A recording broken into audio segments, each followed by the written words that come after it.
آج ہمارا عقیدۃ المسلمین کا تیسرا سبق ہے۔ اللہ تعالیٰ سے دعا ہے کہ اللہ تعالیٰ ہمیں صحیح معنوں میں اس کو سمجھ کر اس پر عمل کی توفیق عطا فرمائے۔ آمین۔ آج کا ہمارا آسان سا سوال ہے، عقیدۃ المسلمین کا سوال نمبر 2 ہے۔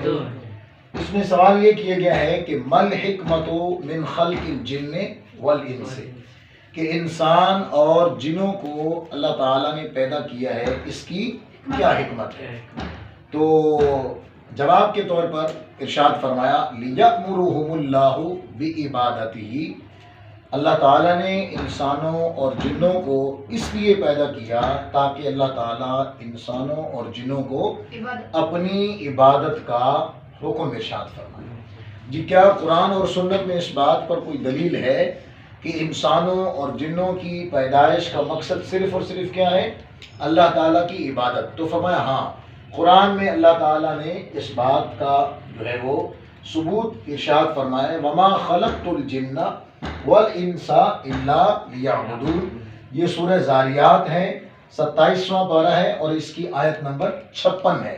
اس کے اندر اللہ تعالیٰ نے یہ فرمایا کہ میں نے جن اور انسان کو نہیں پیدا کیا مگر کس کے لیے؟ مگر اس لیے پیدا کیا تاکہ وہ میری عبادت کرے۔ ٹھیک ہے جی، تو انسانوں اور جنوں کو اللہ تعالیٰ نے اس کائنات میں اور کسی مقصد کے لیے نہیں بھیجا۔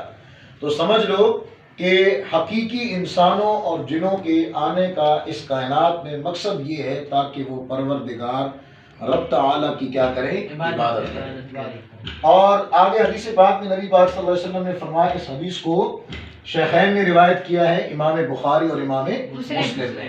اور یہ بات یاد رکھیں، جب شیخین کا لفظ حدیث میں آئے نا، جس طرح یہ لکھا ہوا ہے کہ رواہ الشیخان، اس کو شیخین نے روایت کیا، تو حدیث کے معاملے میں شیخین سے مراد کون ہوتے ہیں؟ امام بخاری اور امام مسلم۔ یہ دو محدث ہیں جو سب سے بڑے جو ہیں اس وقت کیا ہیں؟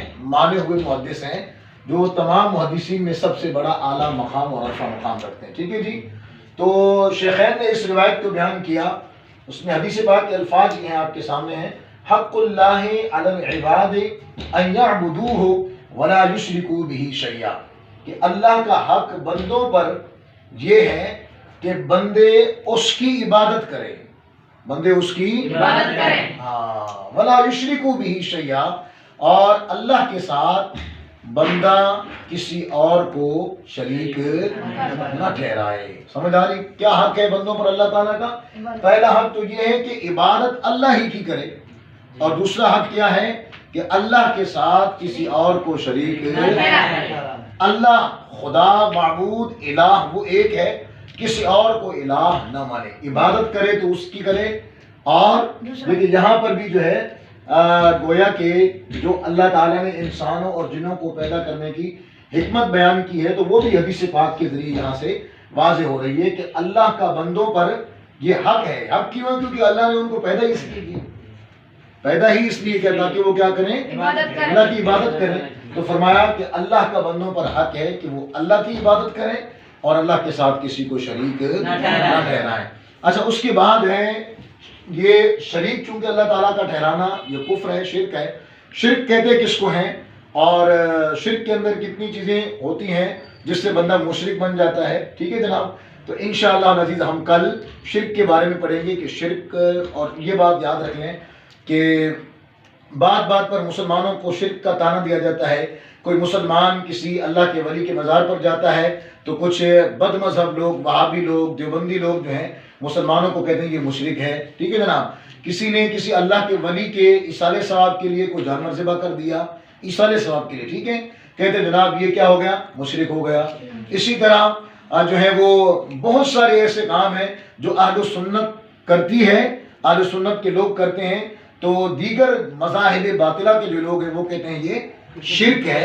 یہ شرک ہے کیا؟ پہلے ہمیں شرک کو سمجھنا ہے۔ شرک کی جب تعریف ذہن میں ہوگی تو پھر اس کو سمجھنا آسان ہو جائے گا کہ کون سا کام شرک ہے اور کون سا کام شرک نہیں ہے۔ اللہ کریم ہم سب کو ان تمام جو باتیں ہم نے پڑھی اس کو یاد رکھ کر اس پر عمل کی توفیق عطا فرمائے۔ آمین بجاہ نبی الکریم صلی اللہ علیہ وسلم۔